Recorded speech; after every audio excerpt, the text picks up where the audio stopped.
back in that information about the shape and the normals of our geometry. So let's dive into the solver.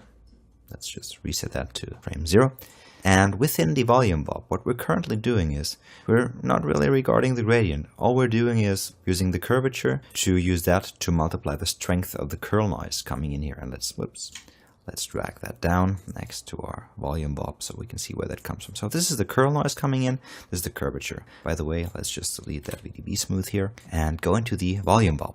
So what we're doing here is currently we are reading in the curl noise here and the curvature here, then fitting that curvature with a fit and a ramp node and then multiplying this with the curl noise, thus scaling the curl noise. So let's just copy those two nodes here, which are there to read in the curl, and wire this node up so it reads input slot 1, and through input slot 1 we will get our gradient. So we're reading in our gradient again and normalizing this. Let's create a second ramp so we can drive this as well. In order to do that, we have to give this ramp another name then, just simply ramp. Let's call it ramp curvature times, or next curvature times curl. And let's drop down another ramp, call this ramp curvature x gradient, curvature times gradient, and wire this up in here. And this should be a spline ramp. Let's just disconnect this again and see, this is one of those bugs in Houdini. Once you connected this connection won't go back to a proper float to float. Oh, that is because I'm wiring it up wrong.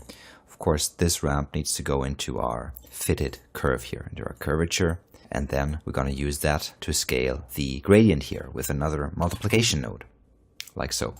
And then let's add those two together. On the one hand, the scaled gradient, on the other hand, the scaled curl noise, and we scale both by the curvature, like this. So again, what I did is I brought back in the gradient with a volume sample vector, just wired up the input slot where the gradient vector is coming in, then normalized these vectors so they all have a length of 1, and then from down here got my curvature, which I ramped again, and then used that as a scaling factor for the gradient, which I will add to the already scaled curl. Let's get up one level, and in the solver, on the volume bob, let's scale down the influence of the gradient. So the ramp curvature times gradient, let's set the maximum value to be 0.5.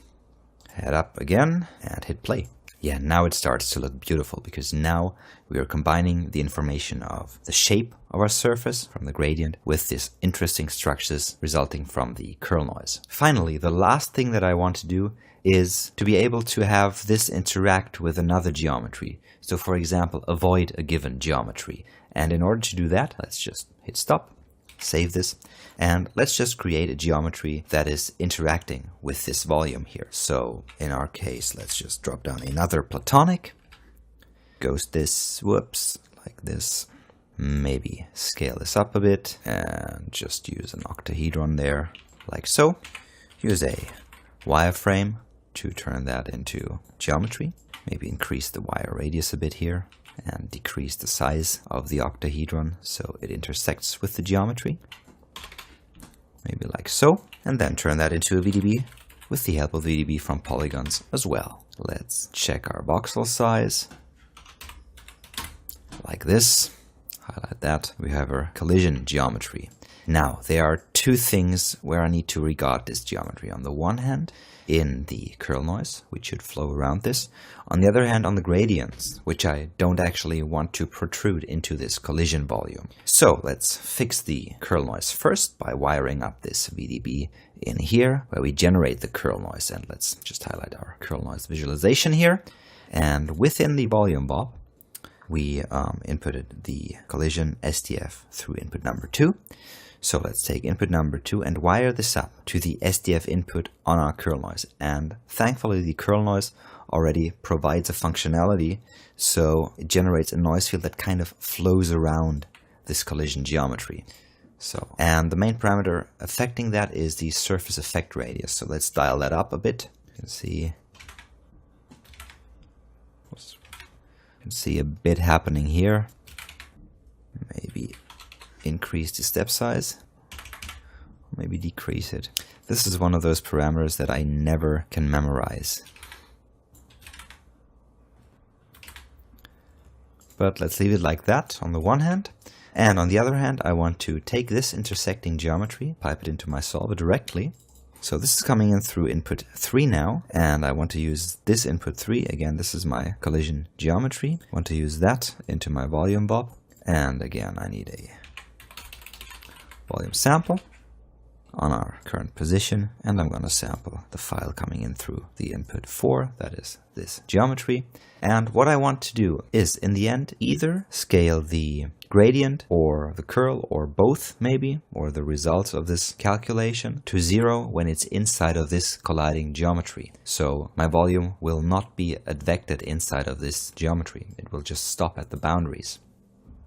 So in order for that, I need a value of 0 inside of this geometry, and outside of this geometry I need a value of 1. And as you of course know, in an SDF the inside is negative and the outside is positive values.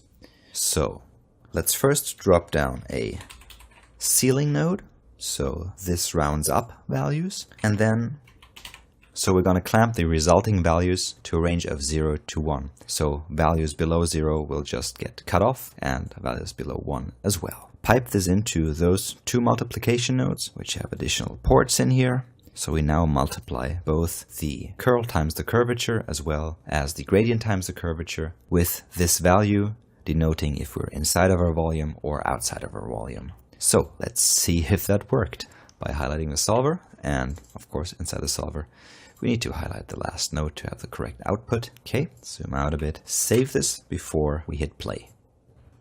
Okay, let's stop our simulation here and see what we got. So if we tumble this around, we can see now those areas of my geometry that I specified as the inside will get omitted from all this. Perfect. So regarding VDB subs, I think this is kind of our masterpiece. So to recap what we did, on the one hand we learned to advect VDB SDFs. On the other hand, we learned to shape their advection by intrinsic attributes of the volume that we can analyze, like the gradient and the curvature. Then used a curl noise to drive advection and to shape advection even further. And finally, we used the intrinsic properties of a VDB to build a collision volume so that our advection does not intersect with a given geometry. And I think this is a really nice overview of what can be done with some advanced techniques with VDBs. So let's go and have a look at some other really powerful uses for volumes.